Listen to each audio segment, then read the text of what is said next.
Well, we finally got to Friday. Hi, everybody. I'm Jim Rodriguez, and welcome to another edition of Dodgers Latest. Want to keep thanking you. The channel keeps growing, so please tell your friends about it. Like, subscribe, comment. We love to hear from you, and we love to see the growth of the YouTube channel here. Dodgers Latest, Monday through Friday, we're here for you, giving you the very best of the Dodgers news and notes. And I'll tell you what, it's going to be a huge road trip and a huge stretch of games for you. First of all, we want to let you know you can always hit me up on Instagram and on X right there at JRodShow.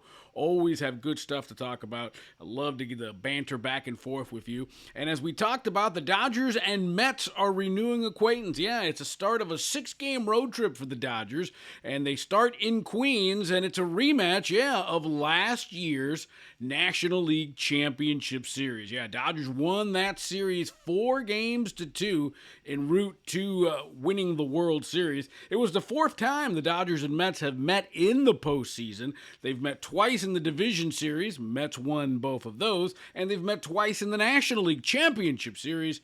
And fortunately for the Dodgers, they have won those.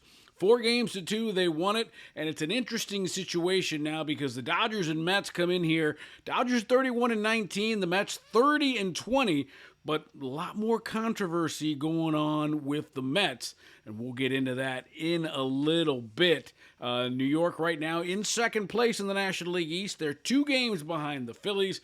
Figure that's going to be quite the fight all season long. The Dodgers are taking advantage of a slump by the Giants and the Padres, while the Dodgers lead San Francisco by 2 in the National League West with that 31-19 record. Now, all 3 of these games between the Dodgers and Mets are all going to be nationally televised games. Tonight, it's going to be on Apple TV. Tomorrow, it's going to be on Big Fox. And on Sunday, it'll be ESPN Sunday Night Baseball. All of them about 4 o'clock West Coast, 7 o'clock Eastern. And let's break it down for you. It'll be Clayton Kershaw tonight for the Dodgers. It's his second start of 2025.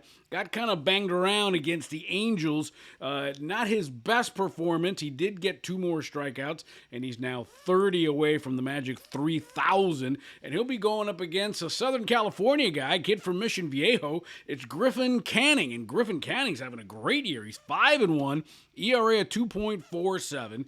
46 strikeouts and 47 in a third innings. He's a free agent signing. Remember, he was originally signed by the Angels, pitched some years with them in the big leagues, ended up going to Atlanta in the Jorge Soler trade, was then released by the Braves, and the Mets scooped him up, and he's had a great year with that 2.47 ERA. On Saturday night, Big Fox, it'll be Tony Gonsolin for the Dodgers, record of 2-0, ERA of 4.05. He will draw David Peterson, who is, he's always kicked around, reliever, starter, and he's always found a way to deliver. He is 2-2 with an ERA of 2.86. And on Sunday, the Sunday night game on ESPN, Landon Knack for the Dodgers, and hold your horses, ERA of 6.17, so you figure that's going to be probably some kind of a bullpen game, and he will draw Kodai Senga for the Mets, 4-3 with an impeccable 1.43 ERA. His whip is 1.19. So when you look at who the Mets are throwing out there this weekend, Canning's ERA is less than 2.5. Peterson is 2.86, and then Senga under 1.5.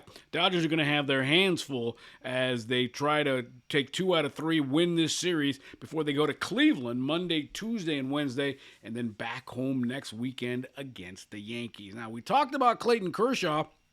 And for Clayton Kershaw, Citi Field here in Queens is the site of one of his greatest playoff performances. Yeah, for Kershaw, he defeated the Mets in Game 4 of the National League Division Series, forcing a Game 5.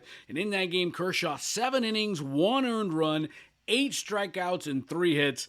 Dodgers ended up losing the series, but tell you what, for all the flack, and some of it deservingly so, that Clayton Kershaw has gotten for not being a big postseason pitcher, that Game 4 at Citi Field, 2015, he absolutely shut down the Mets, forced a Game 5. Of course, Daniel Murphy that year just was out of his mind for the Mets. But Kershaw, good memories of Citi Field in New York, and he'll take them out tonight trying to get right. Well, we saw a quick blip of it And maybe it's not fair, but you got to talk about it. It's Teoscar Hernandez against Juan Sodto. Listen, at the end of last season, there was a competition, and the Dodgers were interested in signing Juan Sodto. Them, the Yankees, just like everybody, right? He ended up signing the richest contract, did Soto, in Major League history, right? Signed for a $75 million signing bonus, and it was a 15-year, $765 million contract. And it's got all sorts of perks, luxury boxes, a private jet to take his family around to road games. And the Dodgers had to choose. Do you sign Juan Sodto and pay him that absolute absurd amount of money? Or what about the guy you had in your own backyard in Teoscar Hernandez? Well, they ended up signing Teoscar, 3 years, $66 million. Nothing to shake a stick at, but compared to the $765. And when you look at Teoscar's number, right, and this is with missing a couple of weeks due to injury, 307 batting average, 10 homers, 38 runs batted in, and Juan Sodto has been, as of now, a disappointment. 243, 8 homers, 21 RBIs, and already the New York media has been on him, right? Maybe it's Yankee haters, Yankee fans that are upset that he left the Bronx for Queens.